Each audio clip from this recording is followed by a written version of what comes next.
Thinking about visiting Aswan and looking for a hotel that's budget friendly, has gorgeous Nile views, and is close to everything that you want to see?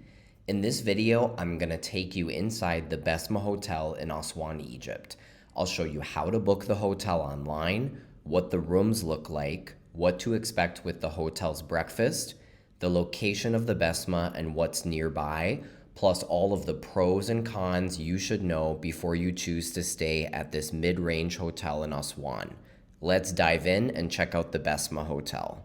If you don't know me already, my name is Gus and I started Egypt Adventures Travel because I love Egypt and I want to help people have amazing trips there. I lead several group tours to Egypt per year. I recently launched a group tour to Jordan, and I also help plan private tours and join as a private guide. You can go to my website, egyptadventurestravel.com, to learn about upcoming group tours or just to read lots of information about travel to Egypt. This is the Basma Hotel, perched on a hill overlooking the Nile River. Even though it's not a luxury resort claiming the type of amenities that they have at the Movenpick Resort or the Sofitel Old Cataract, those are the two nicest and most expensive hotels in Aswan, and the Sofitel Old Cataract is really the nicest hotel in probably all of Egypt. But that's not the Basma Hotel. This is a really good mid-range option in Aswan for travelers who want a clean, comfortable, convenient stay, but that also gives them a lot of value for their money and not spending the high price tag of the Sofitel Old Cataract or the Movenpick. Booking the Basma Hotel online is really easy. Just go to the hotel's website directly, basmahotel.com. You can pick your exact dates, and they even will sometimes have discounts on their website. You'll notice that I picked 2 days for this trip, so when you see the prices are going to be prices that you'll see for 2 nights. Quick note that you can book the Basma on places like booking.com or Expedia, but whenever I have the chance, I always like to book with the hotel directly as long as the price is pretty similar. So as you can see here, it's about $150 a night. This is during the high season for the most basic room, including breakfast for 2 people. But I really recommend that Deluxe Nile room that I just scrolled past. That was $366 for 2 nights during high season. So as you can tell, this is not a budget, super cheap hotel, but this is a really good mid-range option. That Deluxe Nile View room is going to give you a view that is almost as good as the view you get at the Movenpick or the Old Cataract. Actually, probably even better than if you're not in a Nile View room in those hotels. And it's going to give you good value for your money.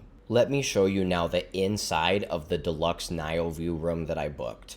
Since I booked a Deluxe Nile View room, I was up on the top floor of the hotel. This was a non-smoking room.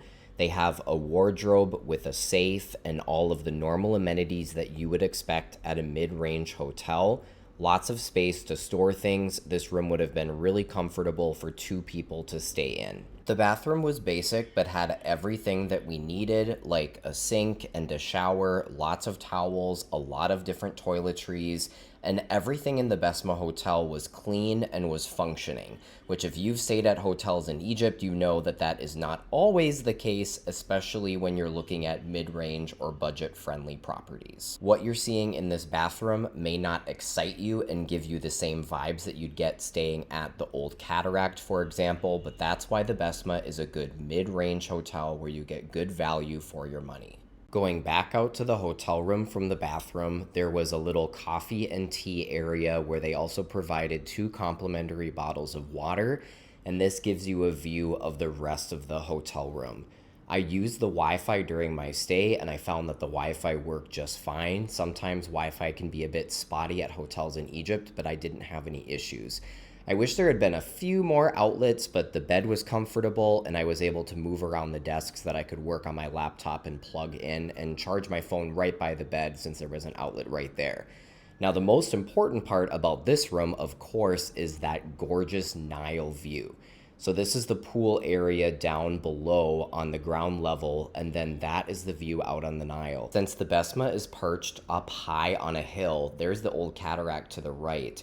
But since the Basma is perched up high on a hill, it really gives commanding views of the Nile River. It's one of the highest hotels in Aswan. You can tell we're even higher than the Old Cataract over there, and it's a much higher hotel than the level of the Movenpick. The rest of the hotel's facilities were clean, comfortable, and everything was in order, which, like I said, if you're used to staying at properties in Egypt that are budget friendly, that's not always the case. This hotel has an elevator, so if you are up on the top floor like me, you don't have to deal with stairs.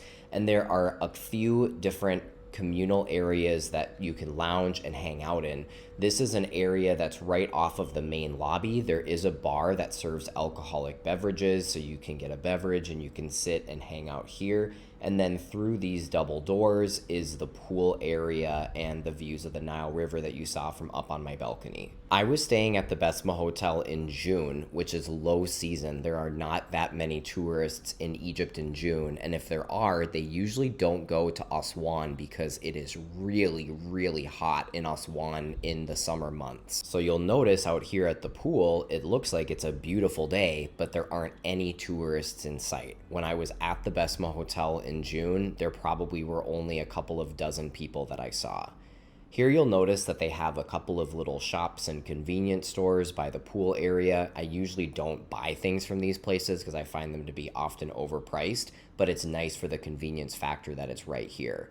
And the rest of these video clips give you a look around the grounds of the hotel. You can tell that there is a lot of green open space at the Basma, so there are plenty of options, even if it's during high season and it's crowded, for you to get your own little piece of Aswan paradise, sit outside, relax, enjoy the greenery, enjoy the noise of the city and the Nile River, and the beautiful views. They have an in-house restaurant at the Basma that serves breakfast, lunch, and dinner called the Lotus Restaurant.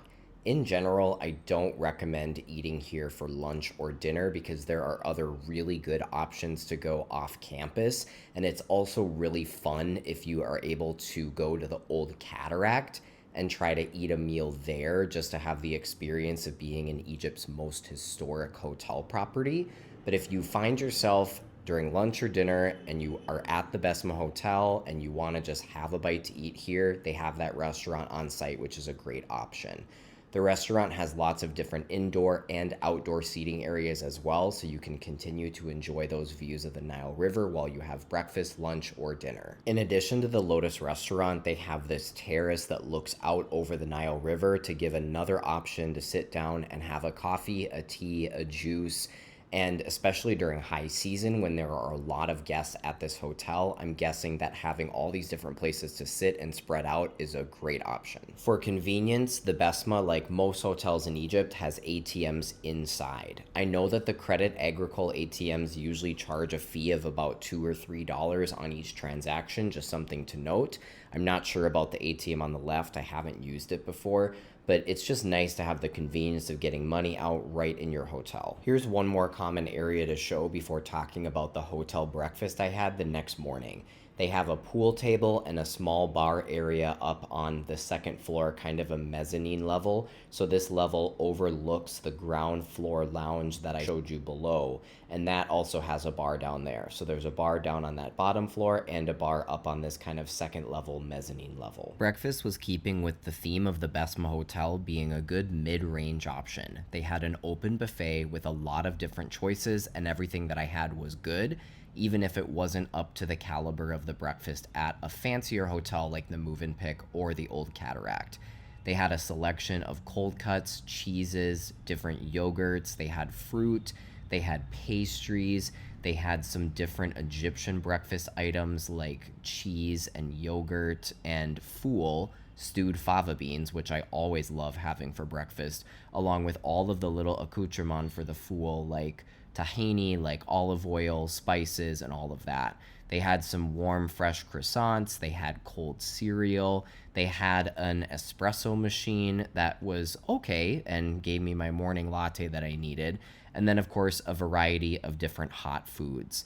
Falafel was here, eggs, some veggies, and just a mixture of different international food options. So here's my breakfast. There's the fool. Like I said, the fava beans. I had a croissant, hard-boiled egg, falafel, and my cappuccino. Everything was good and got the job done, got me ready to start my day of sightseeing in Aswan. One of the great things that I mentioned at the beginning of the video about the Basma is the location. The Basma, as you can see, is only a few minutes walk away from the Nubian Museum and also the Old Cataract. It's also really close to downtown Aswan that you see here. You could even walk to some good restaurants like El Masri in maybe 30 minutes or so. And then there is Elephantine Island where the Movenpick is, and then zooming the map out, you can see that a lot of these downtown hotels are pretty far away from Philae Temple, one of the main sites in Aswan. So no matter where you stay, whether you're at the Basma or at another hotel, you'll have to drive to get to Philae. You'll have to drive to get to the High Dam and Aswan Airport that you see here. So overall, the Basma's location is really great for being in the city center of Aswan and walkable to a lot of things. So there's an overview of the Basma Hotel in Aswan. I talked about how you can book this hotel, what the location is, the pros and cons of it being a mid-range hotel, so giving you a good value for your money, but not being as luxurious as the other properties in Aswan like the Movenpick and the Old Cataract. Would you stay at this hotel when you visit Aswan? What questions do you have about this hotel or travel to Egypt in general? Leave me a comment on this video. I love replying to every single one of my viewers' comments and questions. And if you have stayed at the Basma Hotel, leave a comment and let me know what your experience was like. I'd love for you to share that with my other viewers so that they can use that to make an informed decision about what hotel they want to choose for their time in southern Egypt. Thanks for checking out this video. Again, I'm Gus with Egypt Adventures Travel, and I'll see you on the next one.